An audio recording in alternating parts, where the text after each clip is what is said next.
Live tayo guys. Dito ako ngayon sa airport. Uwi na ako.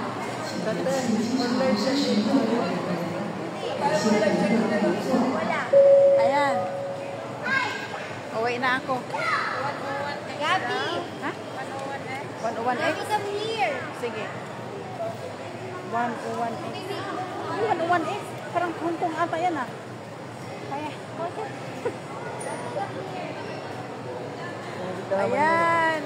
Live tayo guys. Live. 26, sabi ko kasi sa'yo eh. Diretso to. Pero iikot yan. Okay lang. Kasi bababa pa tayo. Iikot yan. Tignan mo. Pag nagsakay tayo ng 26, mag-stop over yun doon sa ano. Babalik na naman tayo dito. Iikot. Ay, sa bababa pa tayo. Ikaw ah. Pero hindi naman yan. Sakay tayo. Pero hindi na magbayad. Kasi yung bus ride natin. 51 pa rin. Ha? 51 pa rin kasi natin. Pwede rin 51. Pero pwede naman eh. MT4. Ay, MT1 ba yun? So, tignan natin dyan sa ano. Kasi doon na yun eh, sa atin sa overpass mismo. Pero matagal tayo. Isang oras yan. Mag-iikot yan. Kasi malapit ang immigration dito tayo pa. Malapit dito. Kaya yan, alam ko ang 26 na yan. Ay, paikot-ikot. Oo, kaya matagal. Yan, nag-ano na sila. Kasi pa-fly na sila.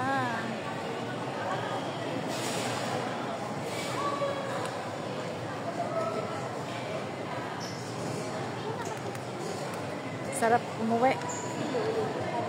Pagod sa biyahe.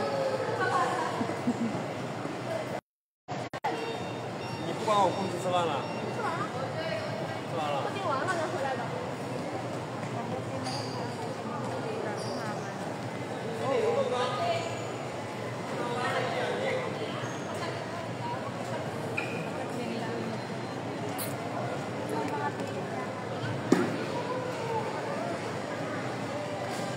Wag na. Para yaan mo ng ano. Alam nilang nandito ka yan. Hindi, dito. Tapos pwede ko itong i-download at i-post ko sa YouTube. Sabihin kung uwi na siya. Hindi na kayanan ang lungkot.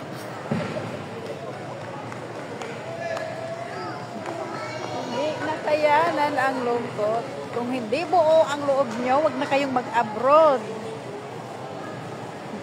Kailangan dalhin nyo ang iyong mga puso at isip dito sa ibang bansa pag nag-abroad kayo. Huwag nyong iiwan sa Pilipinas dahil hindi kayo magtatagumpay. Tulad ko, ilang taon ako dito sa Macau. Since 2010, una kong abroad, ang edad ko ay 36.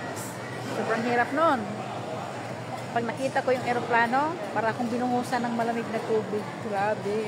Ang ginawa ko, pumunta akong Quiapo. Doon ako sa Nazareno, nag-iyak. Kasi gusto ko nang umalis, pero mayroong mahadlang dito sa puso ko na parang hindi ko kaya.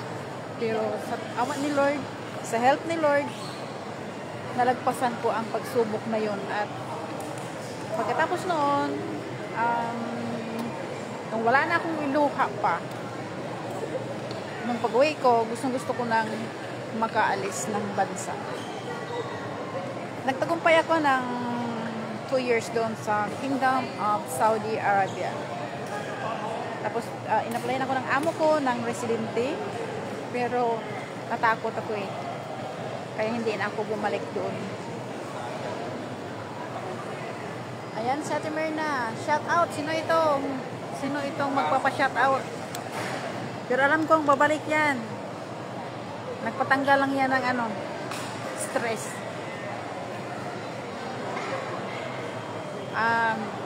Luwila, dito na kami sa hinatid na namin siya. Pero babalik yan. Pustahan tayo. Wala, yung mga anak niya wala sa Manila eh. Nasa probinsya, pati asawa niya. Eh, gusto lang niya balikan yung trabaho niya. So, okay, good. So, good luck for the future. Pero alam kong babalik din yan. Yan. Hello.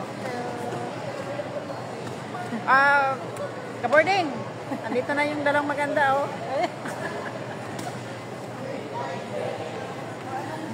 Ayan yung ito yung nakapila ng flight ng 10:25 yata, past 10. Tapos ang dating ng Pilipinas araw. So nakakapagod ang biyahe kaya parang ayaw ko na munang umuwi. Isipin ko pa lang yung pagbibiyahe. Diyos ko Lord, parang manglantang gulay na ako. Buhat sa atin. Kaya at saka ang hirap ng buhay doon, Diyos ko. Kaya dito tiis-tiis na lang muna ako, wala kang trabaho doon, nga. Ang hirap ng bilihin, ang mahal ng bilihin, ang mahal ng bigas. Alam mo magkano ang kaba ng bigas sa amin? 2,600. Pareho lang. 50 kilos. 60, ay 50. 50 kilos. Pareho lang sa akin. A7. Ha? A7. Hindi pa nag-umpisa, oh. Ayan ang pila.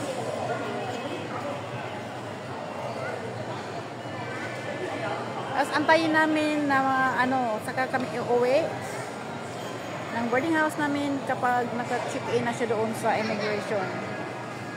Ano pa lang ito eh. So, check pa lang ito ng baggage. Pag-check-in.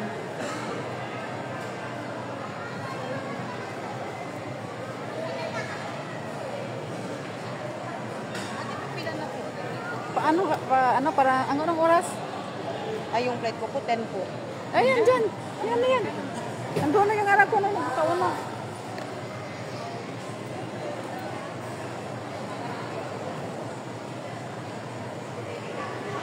Pag hindi mo kayang mahirap ang kung mahirap ang kalooban mo, huwag ka nang mag-abroad. Kung mahina pala, mahina. Correction. Ayan, may correction ako. Kung mahina ang kalooban mo, huwag ka nang mag-abroad. Kailangan buo ang loob. Kasi kung wala ka niyan, hindi ka talaga magtatagumpay. Mag-iiyak at mag-iiyak ka sa amo kasi ang hirap ng buhay abroad talaga. Sa totoo lang. Pero yung mga magulang na may pangarap sa mga anak, tinitiis. Kailangan magtiis. Kahit gumagapang sa sahig. Totoo po yan.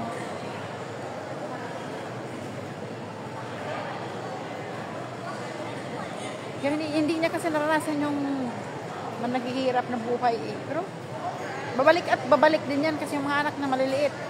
Kailangan niya mag-aral. Eh ako matanda na ako, hindi na pwedeng ako. Yun.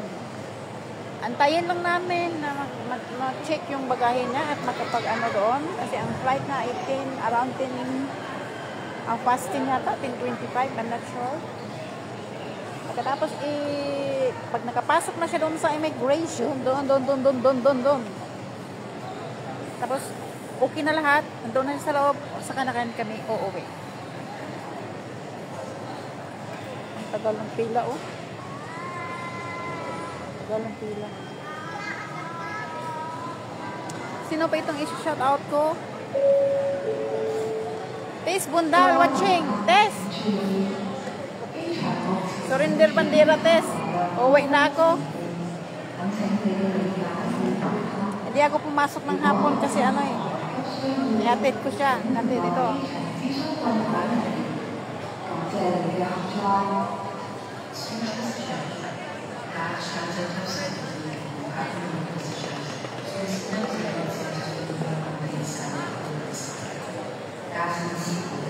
Bakit ang tagal hindi pa nag-umpisa?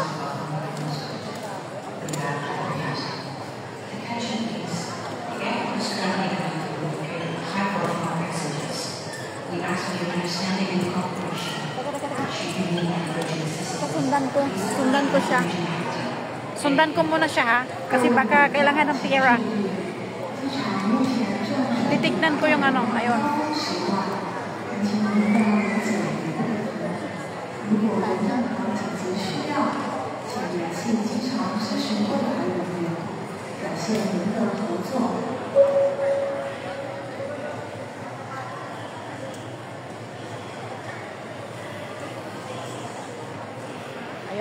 Kapila na. Check yung ano niya, yung bagahe niya. Ay, yung ano, yung wala naman siyang ano. Baka may binabayaran o ano. Hindi namin sure, kaya tignan ko.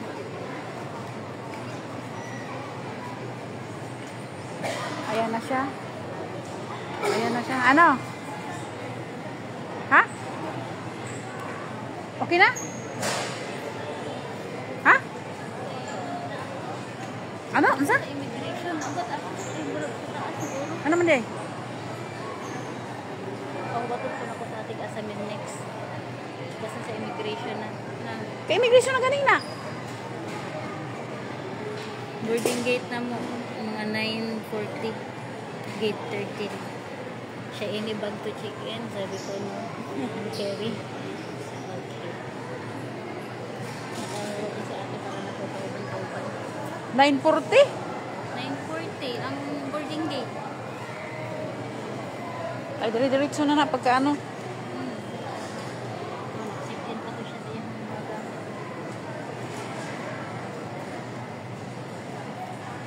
Ako na lang huwag sa ano? Asa man? Sundan ang mga tao. Asa na? Asa kong laki din. Asang laki? Daling ko na sa dire, oh. Butang sa nang pergamento. May ganito. Wa man ay kuan ko. Oh.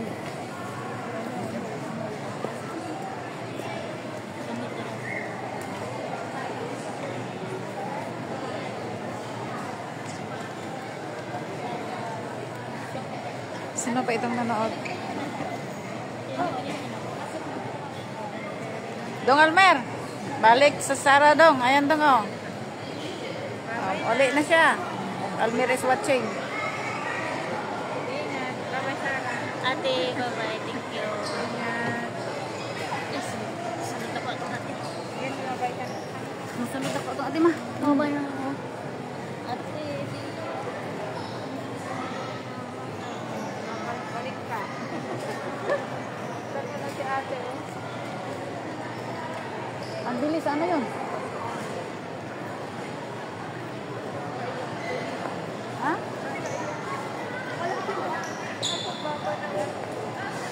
Eh, ganun din ako. Yung nag-ano nga ako, yung naalala ko, yung magkaroon na ko, parang gusto ko umiyak, pero pinigilak ko na.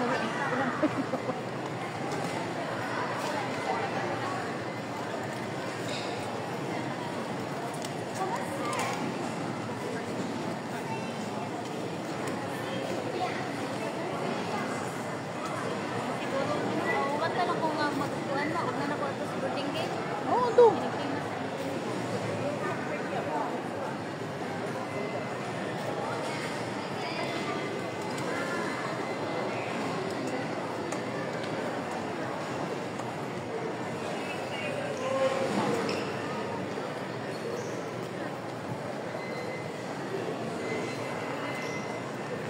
Wala na, hindi na makita.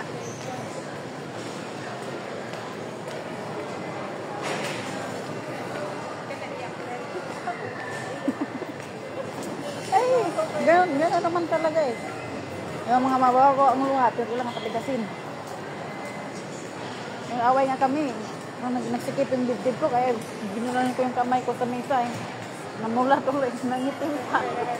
Nung 20 yata yun. Ay, nagalit ka sa kanya. Oo. Saan na yun? Andoon na pala siya eh. Andoon sila, andoon no?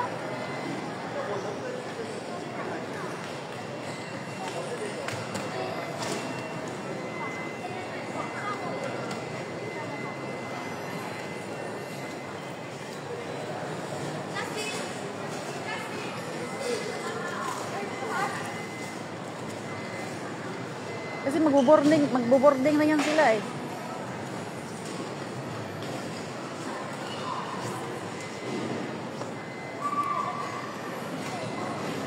Ayun na, papasok na siya papasok na sila ng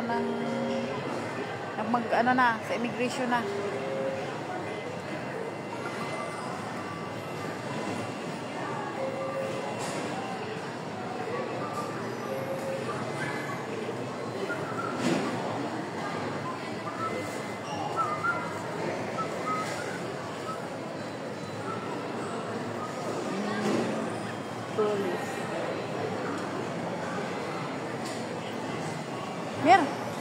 hindi ka ano dito. Saan na siya?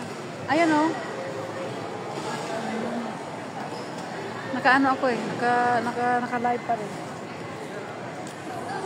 Tignan natin kung nakapasok na.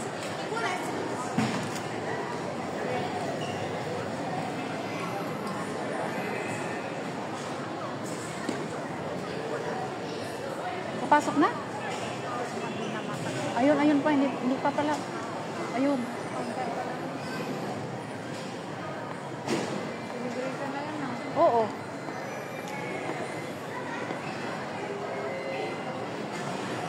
Ayun na, pumasok na. Pumasok na. Pumasok na sa loob. Oo. Siya ang nauna, yung ate, sumunod. Ayan na, uli na tayo. Kapasok na eh.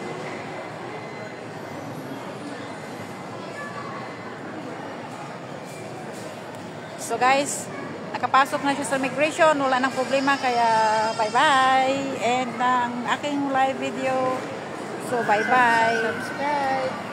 Dito muna kami sa Macau, magpakatanda. Kasi walang trabaho sa Pilipinas, ang hirap. Mahal ang bigas, lahat mahal. Kaya dito na muna kaming dalawa. Baba tayo dito. Yan, dito na muna kaming dalawa. Sa ano, bababa na kami.